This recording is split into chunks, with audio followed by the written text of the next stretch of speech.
Bhogapuram airport credit మాదే అంటున్న YCP నాయకులు, ఎలా చూడాలంటారు దీన్ని?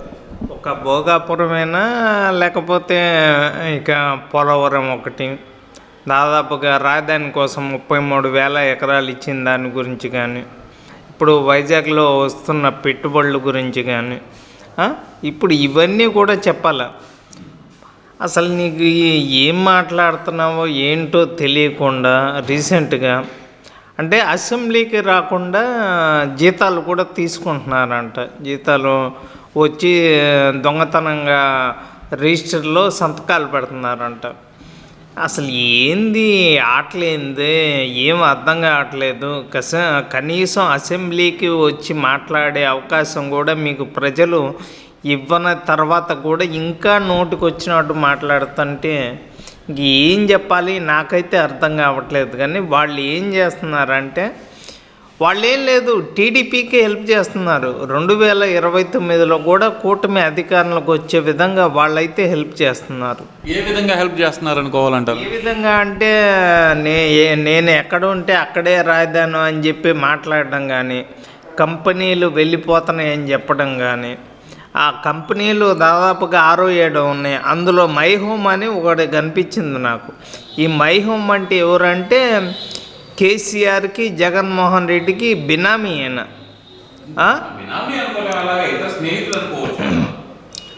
అసలు అది దాల్మియా కానీ భారతీయ సిమెంట్ గురించి కానీ దాదాపుగా మై హోమ్ కానీ ఇవన్నీ కూడా నాయన నువ్వు అధికారంలో కొన్నాక గల్లా జయదేవ్ గారిని అడుగు, అమర్ రాజా బ్యాటరీస్ ఎందుకని రాష్ట్రం ఒక ఎంపీగా 2019లో గుంటూరు ఎంపీగా ఉన్న గల్లా జయదేవ్ గారిని నిజంగా కొట్టారు కూడా.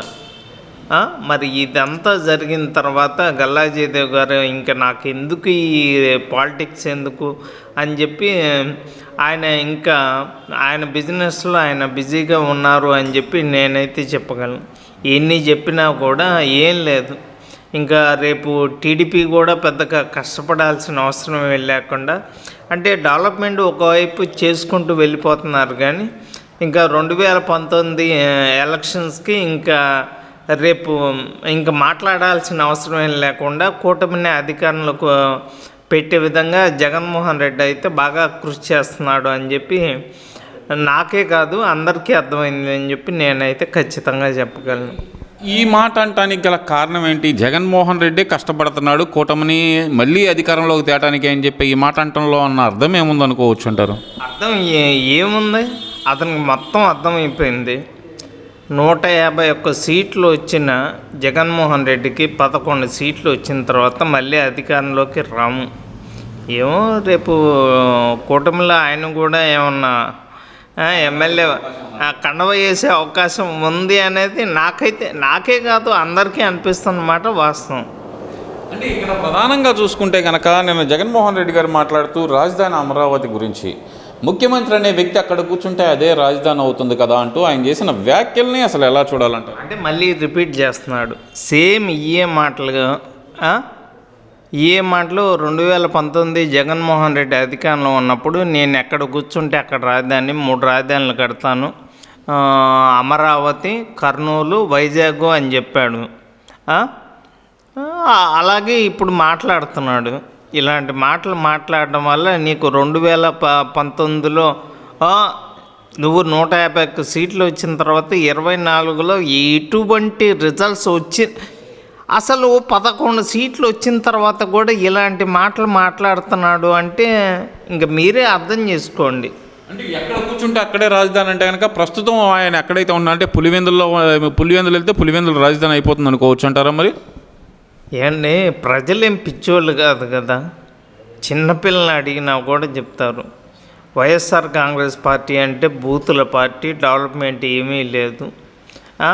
2019లో రాష్ట్రంలో ఎలాంటి పరిస్థితులు అయితే జరిగినాయో తెలిసిన తర్వాత 24లో మొత్తం పూర్తిగా మారిన తర్వాత ఇంకా జగన్మోహన్ రెడ్డి అంటే లండన్ మందులు ఇంకా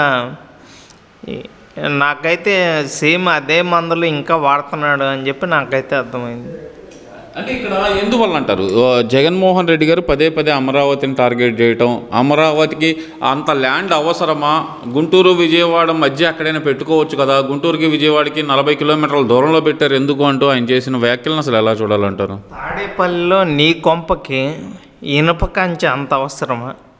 తాడేపల్లిలో కావచ్చు, ఋషికొండలో కావచ్చు, బెంగళూరు యలహంక ప్యాలెస్లో కావచ్చు, నువ్వు ఎందుకని వారంలో 5 రోజులు బెంగళూరు యలహంక ప్యాలెస్లో ఉంటున్నావు? నువ్వు ఉంటున్న బెంగళూరు కర్ణాటకకి రాజధాని. కర్ణాటకకి ఒక రాజధాని ఉండొచ్చు, కానీ రాష్ట్రానికి ఒక రాజధాని ఉండాల్సిన అవసరం లేదా? అంటే నువ్వు బెంగళూరులో ఉండి రాష్ట్రాన్ని, అంటే నీ వ్యాపారాలకి వాటన్నిటికీ అమ్ముకోవటానికి ఆంధ్రప్రదేశ్ అనేది ఒకటి ఉండాలి అని చెప్పి వైఎస్ఆర్ కాంగ్రెస్ పార్టీలో ప్రతి ఒక్క ఎమ్మెల్యేకి కూడా రాష్ట్రంలో పదవులు ఉంటున్నాయి, అదేవిధంగా పక్క రాష్ట్రాల్లో వ్యాపారాలు ఉంటున్నాయి. ఈ మాట వాస్తవం కదా అన్న విషయం అందరికీ తెలుసు. అది పరిస్థితి. అంటే ఇక్కడ ప్రధానంగా చూసుకుంటే కనుక జగన్మోహన్ రెడ్డి గారు అసలు అమరావతిని మరి గతంలో చూసాము, మన అంబటి రాంబాబు గారు కూడా అన్నారు మన మొహాలకి ఇంత పెద్ద రాజధాని అవసరమా అంటూ ఆయన మాట్లాడారు. ఇప్పుడు మరి జగన్మోహన్ రెడ్డి గారు కూడా అంటుంది ఏంటంటే నేను ఎక్కడుంటే అదే రాజధాని అంటున్నారు. అసలు ఎలా చూడాలి వీళ్ళిద్దరు వాదన? అసలుకి అంబటి రాంబాబు రీసెంట్గా ఏమన్నా మాట్లాడాడా? ఆయన నీటిపారుదల శాఖ మంత్రి కదా. టీఎంసీ అంటే నాకు తెలియదు, క్యూసెకండ్ అంటే నాకు తెలియదు, డయాఫ్రామ్ వాల్ అంటే మీరు అధికారంలో ఉన్నప్పుడు డయాఫాల్ దాదాపుగా 400 కోట్లు నష్టం జరిగినా కూడా దాదాపుగా 2020లో పూర్తవ్వాల్సిన పోలవరం 2027కి ఎందుకు పూర్తవుతుంది అన్న విషయం నీకు ఏం తెలుసు?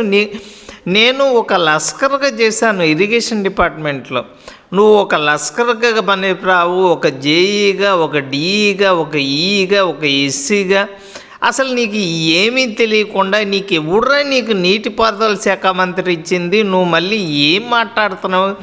ఎందుకు రేపు సంక్రాంతి వస్తుంది కదా, ఈ సంక్రాంతికి అంగిరెద్దు సత్తనపల్లిలో డ్యాన్సులు వేయటం తప్ప చేసేది ఏమీ లేదు.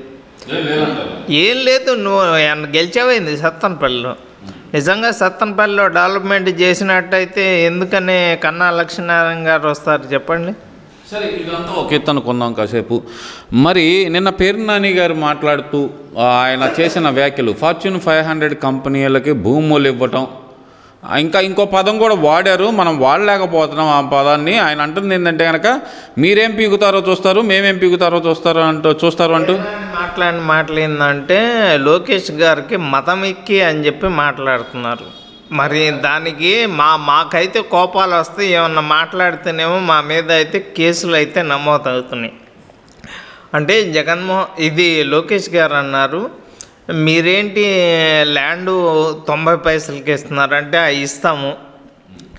ఎందుకు ఇస్తున్నాము ఏంటి, వాళ్ళు ఎంత పెట్టుబడి పెడుతున్నారు, వాళ్ళు ఎంత ట్యాక్సులు కడుతున్నారు, ఏమీ తెలియకుండా వీళ్ళు అసలు ఎట్లా మాట్లాడుతున్నారు ఏంటి అనేది మీరు వైజాగ్లో చేసిన దరిద్రాలు అన్నీ తెలుసు. 5,000 ఎకరాల్లో గంజాయి పంట వేసి డాక్టర్ సుధాకర్ గారు నువ్వు ఆయన్ని ఎంత ఇబ్బంది పెట్టావో, అలాగే బీసీ పిల్లవాడిని కట్టేసి ఇది పెట్రోల్ పోసి తగలబెట్టడం కానీ, ప్రతి ఒక్కళ్ళ మీద కేసులు పెట్టడం కానీ. ఇప్పుడు వైజాగ్ అంటేనే ఇప్పుడు అది ఓకే, అసలుకి కంపెనీల విషయానికి వచ్చేతలకి ఎందుకు వైఎస్ఆర్సీపీ నాయకులు భూములు ఇస్తుంటే అడ్డుపడుతున్నారు? అసలు పేరు నాని చేసిన వ్యాఖ్యలు, ఆ మదమెక్కి అనే పదాన్ని అసలు ఎలా చూడాలంటారు? మరి భూములు ఇస్తుంటే రాజధానికి 33,000 ఎకరాలు ఎందుకు అని మాట్లాడుతున్నాడు. మరి నీకైతే తాడేపల్లిలో ఒకటి, యలహంక ప్యాలెస్లో ఒకటి, ఇడుపులపాయలో ఒకటి, పులివెందుల్లో ఒకటి, నువ్వు కనిపించిన చోటల్లో బిల్డింగ్ కట్టుకుంటా పోతున్నావు. అందులో దాదాపుగా 70 గదులు పెడుతున్నావు. నువ్వు అసలు ఏం చేస్తున్నావో, ఎగ్ పఫ్ఫులకి ఎంత ఖర్చు పెట్టావో, ఎలకలకి ఎంత ఖర్చు పెట్టావో, సరిహద్దు రాళ్ళ మీద ఎంత ఖర్చు పెట్టావో, పాస్ పుస్తకాల మీద నీ బొమ్మలు వేసుకోవడం, గాడ్ల మీద కూడా దరిద్రం ఏంటంటే మరి ఇన్ని చెప్పాల్సిన అవసరం ఏంది? అసలు ఇన్ని చేసిన తర్వాత కూడా ఇంకా నోటికి వచ్చినట్టు రీసెంట్గా ఏదో 4 ఇంగ్లీష్ పదాలు నేర్చుకొని ఇంగ్లీష్ మాట్లాడుతున్నాడు, ఏం మాట్లాడుతున్నాడు ఏంటో అతని గురించి ప్రజలైతే మర్చిపోయిన మాట వాస్తవం అని చెప్పి నేనైతే ఖచ్చితంగా చెప్పగలను. అది మేమొస్తే ఏం పీకుతామో చూపిస్తాం అంటున్న పేర్ని నాని, ఆ పీకుడు భాష గురించి ఏమంటారు మరి మీరు?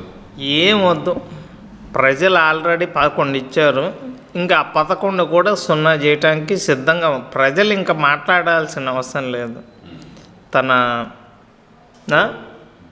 చాలు, ఇంకా అంతకన్నా చెప్పాల్సిన అవసరం లేదు. ఇంకా మాట్లాడాల్సింది ఏమైంది? మాట్లాడాల్సిన మాటలన్నీ మీరు మాట్లాడారు. ప్రజలు ఏం చేయాలో 24లో అది చేసి చూపించారు. ఇంక 29లో కూడా అది రిపీట్ చేయాలి అని చెప్పి పేర్నాని కూడా అనుకుంటున్నాడు. ఓకే, మరి ఆర్కే రోజా గారు వచ్చారు. ఆర్కే రోజా గారు వచ్చేసరికి ఆమంటుంది ఏకవచనంతో చంద్రబాబు నాయుడు గారిని సంబోధించటం. ఎలా చూడాలి అసలు ఆమె చేస్తున్న వ్యాఖ్యలు? చంద్రబాబు నాయుడు గాడికి కత్తి అందించడానికి పవన్ కళ్యాణ్ గాడు వచ్చాడా అంటూ వాళ్ళిద్దరిని ఏకవచనాలతో సంబోధించడం అసలు ఎలా చూడాలి అసలు? ఏంటంటే మేము తిడితేనేమో మా మీద కేసులు పెడుతున్నారు, కానీ పంది తిన్నట్టు అనకూడదు. కానీ నువ్వు ఆ రోజు ప్రభాస్ కృష్ణరాజు గారు చనిపోయిన తర్వాత భోజనాలు పెడుతుంటే నిజంగా నిన్ను పిలిచారో లేదో తెలియకుండా ఇది బొచ్చా, ఇది రాగండి, ఇది కొరమేను అని చెప్పి, ఇది మా పాపకి ఇష్టం, ఇది మా బాబుకి ఇష్టం అని చెప్పి తింటా నువ్వు ఇలా మాట్లాడిన తర్వాత నగర ప్రజలే నిన్ను నమ్మట్లే కదా. నువ్వు ఈసారి నగరంలో నీకు జగన్మోహన్ రెడ్డి సీట్ ఇస్తాడా? ఎందుకు ఇట్లా మాట్లాడుతున్నావు? వాడు గోరంట్ల మాధవ్ గాడు ఒకడు, వాడు నా మీదే దాడి చెప్పాడు. వాడికి హిందూపురంలో టికెట్ లేదు. ఏదో బట్టలు తీసి వీడియోలు చేయటం, నువ్వేమో అసలు ఇష్టం వచ్చినట్టు డ్రెస్సులు వేసుకుంటా కంచం పెద్ద గంగాలాలు తీసుకొని ఆ భోజనాలు చేయటం. వీళ్ళంతా సంక్రాంతికి సిద్ధం అవుతున్నారు, నోటికి వచ్చినట్టు మాట్లాడుతున్నారు. ఇలాంటి మాటలు మాట్లాడే వాళ్ళకి ఇప్పుడు బట్టలు తీసి తంతాను అన్నారు జగన్మోహన్ రెడ్డిని. అలాగే మతం ఎక్కింది అని చెప్పి పేర్నాని మాట్లాడుతున్నాడు. ఈరోజు ఏం మాట్లాడుతుంది? పోలీసులు బాయిలో తొక్కాలి అని చెప్పి. ఇంక ఏమి యాక్షన్ ఏమి తీసుకోరా? కూటమి అధికారంలో ఉంది కదా.